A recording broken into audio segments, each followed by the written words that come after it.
자, 그러면은 두 번째 이어서 가도록 하겠습니다.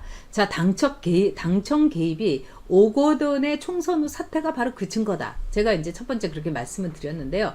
두 번째는 한번 이제 벌써부터 뭐 조국이 나온대 뭐 이러니까 그 문제 얘기하면서 이어가도록 하겠습니다. 자, 지금 오거돈이란 사람이 원래요. 3전 사기죠. 두 번 민정으로 나왔다가 안 됐습니다. 세 번째는 무소속으로 나왔는데도 안 됐어요. 그럴 때 이 무소속으로 있던 그 집에 앉아있던 오거돈을 다시 한번 민주당으로 영입을 한 게 누구냐? 이호철이라는 사람입니다, 여러분. 이호철은 이른바 문재인의 삼철 중에 하나죠. 양정철, 전해철, 이호철, 삼철 중에 하나입니다. 그리고 이호철은요, 부산에서 엄청나게 이호철이 지금 호가호위를 하고 있고 권력의 중심에서 김경수, 이호철 뭐 그리고 김경수보다는 이호철이 한 수가 위인 거죠. 말하자면 3인방이니까요. 근데 이호철이 이 오거돈을 영입을 했습니다. 그리고 이호철을 통해서 오거돈의 영입 문제라든가 이런 게 당과 그 다음에 청와대에 말하자면은 왔다 갔다 연락을 통해서 정해진 거예요. 그러면 이게 상식입니다, 여러분. 정치권에서요. 자, 오거돈이 사고를 이렇게 쳤어요. 그리고 이 여성 공무원이 물러날 생각에 추워도 없어 버립니다. 게다가 공증까지 했어요, 여러분.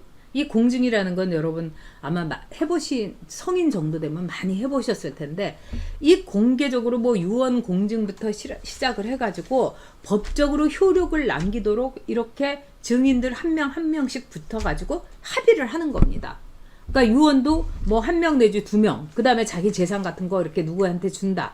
그리고 예를 들면 자기 집에 대한 뭐 공증이라든가 여러 가지 중요한 법적인 조처가 있는 겁니다. 자, 그렇다면은요, 이렇게 공증까지 했고, 이렇다면은 또 오거돈의 가족들까지도 그 자리에 있었다는 거 아닙니까? 그러면 오거돈으로서는 이미 가족들에게 오거돈은 파문을 당했어요. 파괴 상태입니다. 그러면 오거돈으로서는 자기가 부산시장 자리를 끝까지 가는 것이 만만치가 않겠다 이렇게 생각했을 겁니다. 그렇다면은 당연히 오거돈은 적어도 이호철한테는 연락을 했을 겁니다. 그러면 이호철은 오거돈의 사태에 대해서 그걸 듣고서 4월 15일까지만 절대로 막아야 된다. 이러면서 뭐 정문 라인에서 그 여성 공무원을 집에를 찾아가든지 읍소를 하든지 이런 방법이 있는 거죠. 예를 들면 4월 15일 못 넘기면 나는 지금 모가지다. 근데 내가 모가지 당하면은 어떻게 되겠느냐. 나 노모 모시고 있고 이번에 대학에 애들 2명 가 있다. 나 좀 살려달라. 이럴 수 있습니다. 그 다음에 그 여성 공무원이 이 부산시청에서 누구하고 친했는가. 그 다음에 이 여성 공무원의 뭐 상사였는데 정말 뭐 아주 애틋한 그 이렇게 상사 정도가 아니라 아주 그런 애틋한 뭐 여성 동료라든가 그러면 여성 동료 같은 사람이라도 그냥 보내가지고 그냥 아무 말 하지 않고 정말 우리를 봐서 해달라 뭐 이 정도가 됐을 겁니다. 그렇기 때문에 부산시청 안에서는 꽤 아는 사람들이 많았을 거예요. 그리고 이미 목격자가 있었을 겁니다. 제가 부산시장실에도 제가 꽤 많이 가봤습니다. 왜냐면 부산시장은 거의 한나라당이나 이렇기 때문에 뭐 선거 있을 때는 부산시장도 가는데요. 이 부산시장실이란 데가요 어마어마합니다, 여러분. 커요. 그리고 시장실도요 진짜 한 30평 아파트 그거보다도 더 크고 한 50평 아파트 되고 그 밑에 말하자면 부시장 있죠, 부석실 있죠. 거의 그 한 층을 다 쓴다고 해도 그 부석실까지 해보면은 맞는 거예요.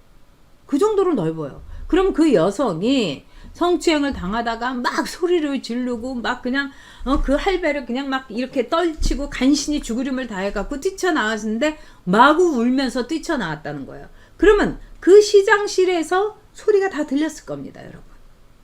그리고 이 정말 그 지방자치 장이라는 건 하다못해 조그만 군의 군수라도 정말 대단합니다. 왕이에요. 그러면 부산시장 자리는요 서울시장 못지않게 부산의 왕이에요. 뭐 경남지사보다도 도지사보다도 오히려 실속이 있어요. 왜? 모든 돈과 모든 인물들과 모든 기업이 다 부산에서 모여있기 때문입니다.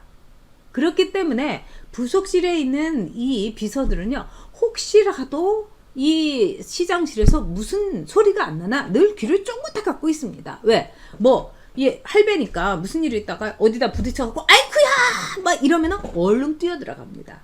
그렇기 때문에 이 부속실이라든가 그 가까이 있는 비서들은요, 그 안에서 일어나는 일을 거의 중계하다시피 다 듣고 있었을 겁니다. 제 말이 100% 맞습니다. 그리고 나중에 그 여성이 정말 그 흐트러진 모습으로 이렇게 막 나왔을 때, 울면서 나왔을 때, 그거를 적어도 본 사람은 10명은 됩니다, 여러분. 10명은 됩니다. 왜? 부산시장실의 그 비서실, 그 인원이 보면은 부속실까지 해갖고 50명에서 혹은 70명까지 되기 때문입니다. 그러니까 굉장히 뭐 그 안에서 그 여성이 뛰어나왔을 때 그걸 보는 사람만 최소한은 10명이 됐을 거나 합니다. 그리고 이 사람이라는 게 여러분 아무리 뭐 하더라도 대나무숲이라는 것도 있고 또 집에 가서 베갯머리라는 것도 있고 그렇다면 소문은 스물스물 다 퍼졌을 겁니다. 자, 그런 점에서 오거돈은 이거를 이호철한테 분명히 얘기했을 겁니다. 그 다음에 이호철은 그거를 청와대에 직보를 하고 민주당하고 같이 마구 이 대책을 협의를 했을 겁니다. 자, 그 대책을 협의했을 거다. 그 두 번째 증거가 뭐냐? 이번에 민주당에서 굉장히 선거를 치르면서 불안한 모습을 보이지 않았습니까, 여러분? 특히 선거 운동을 시작을 하면서 민주당에서 이런 얘기를 했어요. 예를 들면은 N번방 사건 막 이런 게 터지고 우리가 거기에는 관련이 없는데 막 우리로서도 굉장히 긴장하고 있다 뭐 이런 얘기. 그리고 뭐 이 성적인 이 문제에 있어서 뭔가 민주당에서 나오는 얘기가 굉장히 좀 불안했던 거죠. 그리고 이해찬이도 우리도 그 음모에 대해서 이 조작이라든가 음모론에 대해서 대응하고 있다 이러면서 쩝쩝하면서 굉장히 뭐 쓴 거 삼킨 듯한 얘기를 했어요. 저는 그거를 보면서 그러면 누군가가 있었구나, 누군가가 이건 분명히 있구나 이런 직감을 했습니다. 왜? 정치권에서는요 아니 땡 굴뚝에서 뭐 연기다리아를 떠나갔고 굉장히 선거를 앞두고는 말조심 입조심을 합니다. 그런데 이 김어준이가 자꾸 군부를 떼니까 거기에 대해서 N번방 비슷해갖고 성적인 문제 이런 거에 대해서 추문에 대해서 그 조작이나 음모에 대해서 우리가 대처를 하고 있다 이렇게 얘기한 거 제가 볼 때는 이거는 간단치가 않다 이런 생각이 듭니다. 그래서 이미 그런 불안을 토로한 것 자체가 알고 있다 이겁니다. 그리고 자, 네 정원이 맘님께서 부산 사람들 곧 죽어도 정말 진짜 거기서 무슨 일이 일어났는지 네 그리고 안젤라 멤버님께서 남자친구도 달려왔다. 당연하죠. 부산 단체 그 부산 저기 시청 안에서는 아마 소문이 쫙 돌았을 겁니다. 그 다음에 문제는요 오거돈이가 그 사건이 있고 뭐 공증을 해주고 이러고 나서 거의 15일 가운데에서 한 열흘 동안 김정은이 뭐냐 그러니까 외부 활동을 전혀 하지 않은 거예요.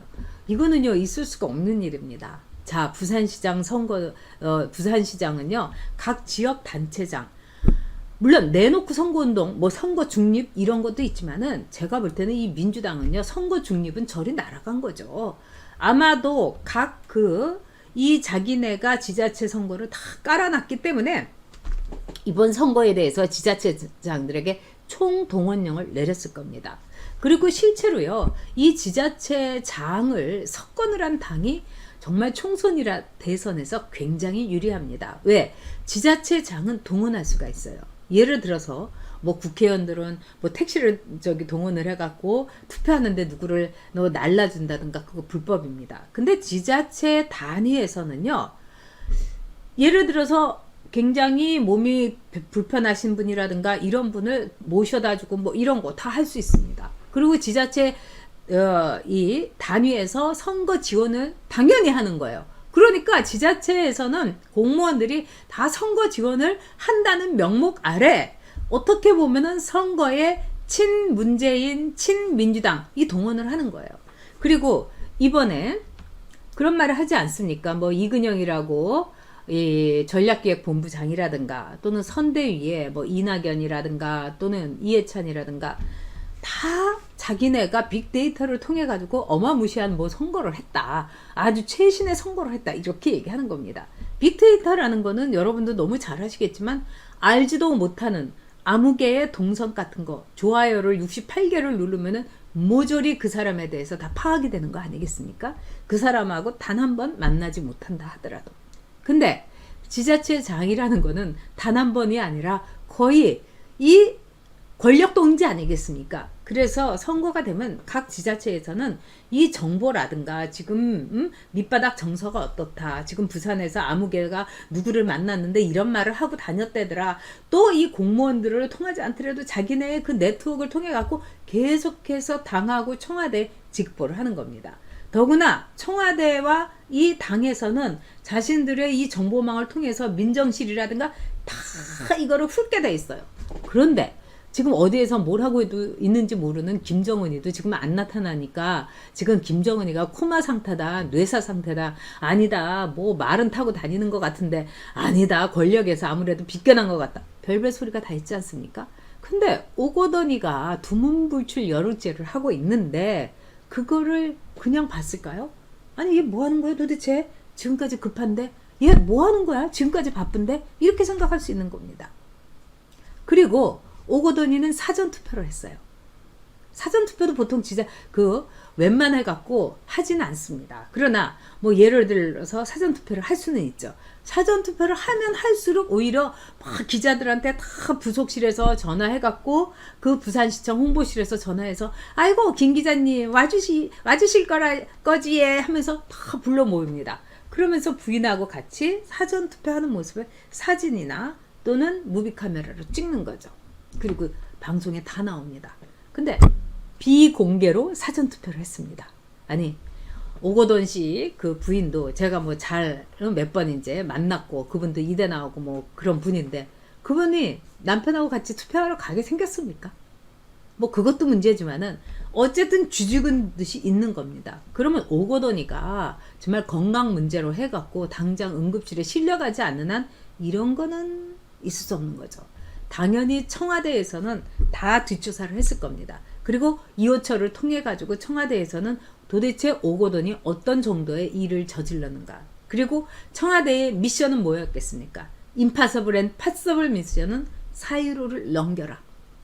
그리고 그 와중에서 정말 이 순진한 이 부산시청의 여성 공무원도 그 본인도 느끼지 못하는 일종의 빅데이터를 돌려가면서 엄청난 일이 있었을 겁니다. 이게 여러분 팩트입니다.